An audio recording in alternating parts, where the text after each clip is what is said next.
Knicks are quiet, the Knicks could beat anybody. I think they could beat the Sixers.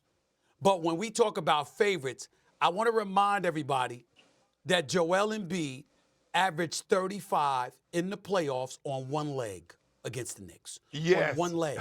Yeah, Now, okay. I have to take this. I have to also take this into consideration. They say, what does they say, Perk? He lost about 25 to 30 pounds so he could be healthier. They said he lost about 25 to 30 pounds. So what I'm going to do is take everybody on a best case scenario. The New York Knicks fully loaded versus the Philadelphia 76ers with a healthy Joel Embiid. All right, the Philadelphia 76ers, right? I'm saying I can't dismiss that. Can the Knicks beat them? Yes. But Boston and Philly would be the favorites over them. Look, I'm with you, but every postseason, Joel Embiid is playing on one leg. And that's the biggest question mark. Can he get through the regular season and get to the postseason healthy? We have yet to see that, right? Every postseason, he's not healthy. That's number one. Number two, a key factor that we're missing, that I missed, Shannon, you missed, Stephen A., you didn't mention him either, is OG Anunoby. And how valuable he is at 6'8", 6'9", at the wing or power forward, whatever you want to call it. Hell yeah, I mean, hell, it was at a point last year in the postseason, and this past postseason, I thought I was watching Scottie Pippen. To be honest with you, what he was brought to the table before he pulled his hamstring. So again, I'm not dismissing what Philly has done. I think they're going to be right there in the thick of things. I think Daryl Morey did exactly what he was supposed to do, and what he's been doing all his career is being aggressive in the offseason. That's what he did, pulling in Paul George. But the Knicks, led by Big Body Brunson, I know Joel Embiid averaged 35 on one leg, but Big Body Brunson went in there and dropped a couple 40 pieces in Philly. He was the best player in the Eastern Conference last year after the All-Star break. And damn it, he was damn near, the first couple rounds, he was leading the league in scoring in the postseason. So, I mean, let's not forget what he's doing. I'm not concerned about Joel Embiid losing 25 pounds in the offseason because there's no games played. So now you can stay on the top of everything. But when you play it and the game's ending at 9, 10, 11 o'clock at night, and you got to make smart, nutritious decisions, will he keep that 25, 30 pounds off, Stephen A.? That's the question. It's not the losing of the weight that concerns me. You know, after the game, is he going to make healthy choices, or he going to go for the wings and the pizza? Well, First of all, let's not be disrespectful to the brother, okay? Yeah. The fact of the matter is Joel Embiid has proven to be great no matter what the conditions are. His health is a question mark. You talk about him staying away from the food. Okay, well, damn it, if you could do it to me, correct me if I'm wrong. Ain't it harder to do in the offseason than it is during the season? During the season, you got work to do. During the offseason, you could get over. You could cheat a lot. You can cheat a lot with that diet. No, listen. Okay, they're both wrong and right. This is messy. Let's unpack this because this is kind of absurd. First off, Joel Embiid was never eating too much, and that's why he's been out of shape. He's not been out of shape. Like, that's not the problem. He carries that weight because that's what makes him big and strong. He's not, he wasn't like Kendrick Perkins just carrying extra weight here, right? He wasn't Big Baby over there. So let's just stop with that nonsense. So that's why keeping the weight off is not going to be any problem, right? It's not like he's just eating fast food and unhealthy. It was just part of his body, part of his style of play, and part of his, identity. So that's number one. Number two, yeah, it will be brutally difficult to gain weight during an NBA season because you are burning an insane amount of calories. It's hard to actually just maintain your muscle mass throughout a season, both football and basketball, because you are working out so hard and you're barely even actually giving your time the proper amount of recovering. It's why at the end of a season, these athletes come time playoffs are worn down. It's why they're extra injured. They're not as healthy and physically as strong as they were, a month into the season, right? That's why they need to recuperate.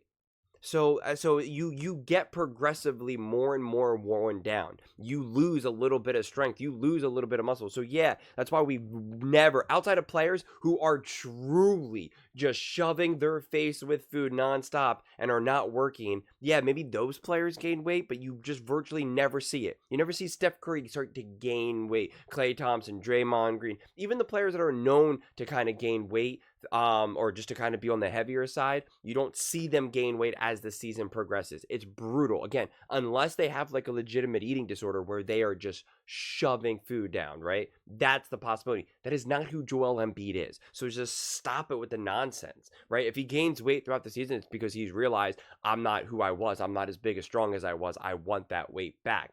So, the whole conversation kind of just derailed into nonsense that I had to strike down immediately. But with that said, if the Sixers are 100% healthy, which is obviously the biggest if, it's always the biggest if. Now even Paul George is an if with the health. If they're 100% healthy, yeah, I think they will be the team to beat, and they will be better than the Knicks, because the Knicks almost lost to the Sixers with Tyrese Maxey, who's going to be better. Joel Embiid, if he's actually fully healthy, going to be better. And Paul George is obviously better than Tobias Harris. That would be enough. That's enough to change everything about. Now, you could say, yeah, but the Knicks have Cat now. Absolutely. That's definitely relevant, for sure. And I think it's going to be fun, right? I think right now, if everyone could just stay healthy, the Knicks, the Celtics, and the Sixers will restore the awesome rivalries and the awesome back and forth games that we know that these three teams can have with one another. So that's what I'm really hoping for. I think the Knicks are going to be exciting. I think the Celtics are going to be exciting. I think the Sixers are going to be exciting.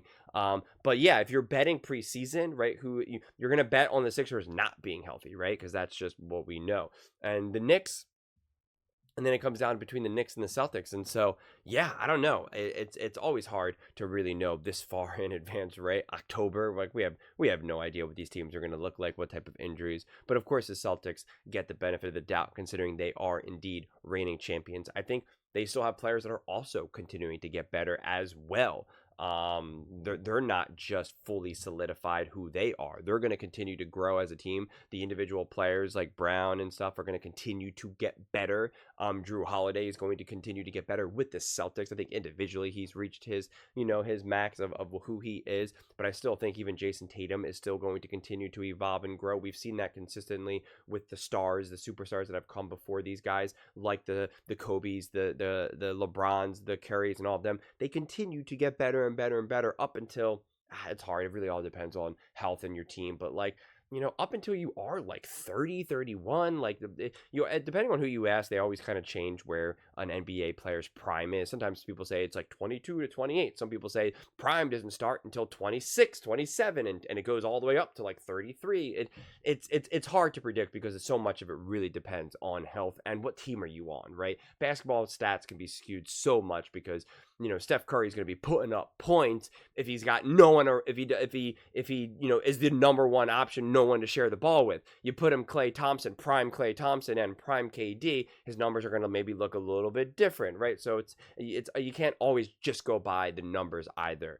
But I do believe, what I'm really trying to argue is that I believe that Brown and Tatum are still going to continue to get better and better, and especially situationally now that they really have the experience, I think they're going to get better situationally. Brunson's going to continue to get better. Maxey's going to continue to get better. Joel Embiid is who he is. It's just a matter of health, and Paul George is who he is. So it's going to be fascinating. There's a lot of moving pieces here, and we're still a little ways to go, but it's going to be fun. It's going to be a really fun season, and I think the Eastern Conference has got some bodies to throw around, and we're going to get some great matchups, and so I'm really excited. But those are just my thoughts. I'd absolutely love to hear yours. What do you guys all think? Which team do you got? The Knicks, the Sixers, the Celtics, another team? Let me know in the comments below. I read every single comment, so whether you agree with me or disagree with me, either way, let's get in some discussions, let's get in some fights, but ultimately, let's just have some fun. And please do consider subscribing. We are building an amazing community here, and I'd absolutely love to see you part of it. I want to build something that we all genuinely feel connected to, something that we're really excited to be part of. I think we're well on our way to doing it. Please don't forget to give this video a thumbs up, as it really does help with the visibility and the algorithm. Thank you so much, and see you next time.